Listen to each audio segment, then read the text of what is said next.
Je ne sais pas ce que signifie pour vous indiscutable, inamovible. Après,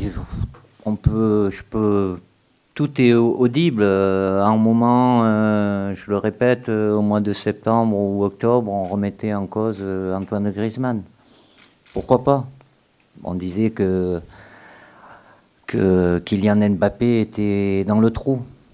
Bon, ça se joue en match près. Et aujourd'hui, il n'est pas dans le trou, il est au sommet, quoi. C'est pas comme ça. Tous les joueurs, quels qu'ils soient, ils ne peuvent pas avoir un parcours linéaire toujours au top pendant 10 mois dans la saison. Après, Paul, c'est Paul. Qu'il ait une période plus compliquée, oui. Ça faisait un long moment qu'il n'en avait pas eu.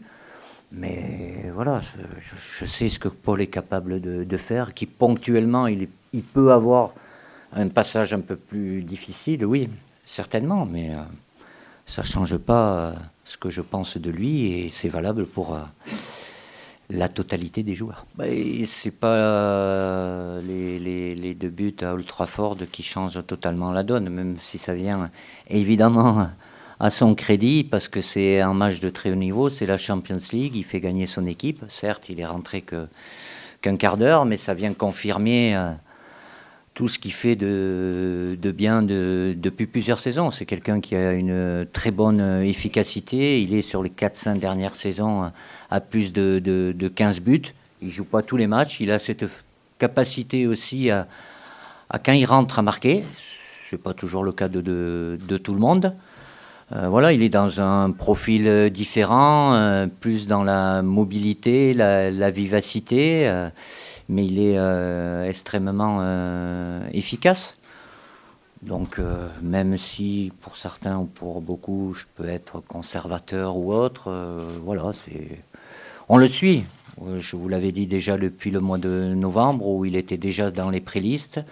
Et entre notre dernier match qui remonte à pas mal de temps, puisque c'était au mois de novembre et aujourd'hui mars, et il a fait beaucoup de très bonnes choses. Et pour un attaquant d'être efficace, c'est une grande qualité. Non, il est, mais c'est avant tout, je le prends pour être latéral gauche. Et en espoir, il joue à ce poste-là aussi. Et il joue autant défenseur central que le latéral, voire même plus latéral avec l'Atlético Madrid.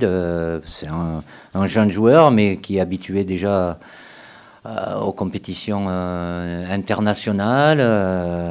Voilà, il n'arrive pas là par hasard non plus. J'ai décidé que c'était le moment pour qu'il puisse venir avec nous. Lévin, coup d'arrêt, je me doute bien, même je suis convaincu qu'il va pas être content de voir qu'il n'est pas dans la liste. C'est un choix du moment aussi. Il a eu une saison un peu compliquée, surtout ces derniers temps, où il a été moins utilisé ou pas utilisé dans les grands matchs qu'a eu à jouer le PSG. Après, il est déjà venu avec nous, il était blessé, même si ça remonte au mois de novembre aussi. Voilà. Il fait partie de ce groupe France. Là, il n'y est pas. Je n'ai pas à lui faire passer de message. Évidemment qu'il n'est pas positif parce qu'il est pas là, mais c'est pas pour ça que je mets des croix sur les joueurs que je sélectionne. Il fait partie des joueurs potentiellement qui peuvent être amenés à occuper ce poste de latéral gauche. Mais il y en a d'autres aussi.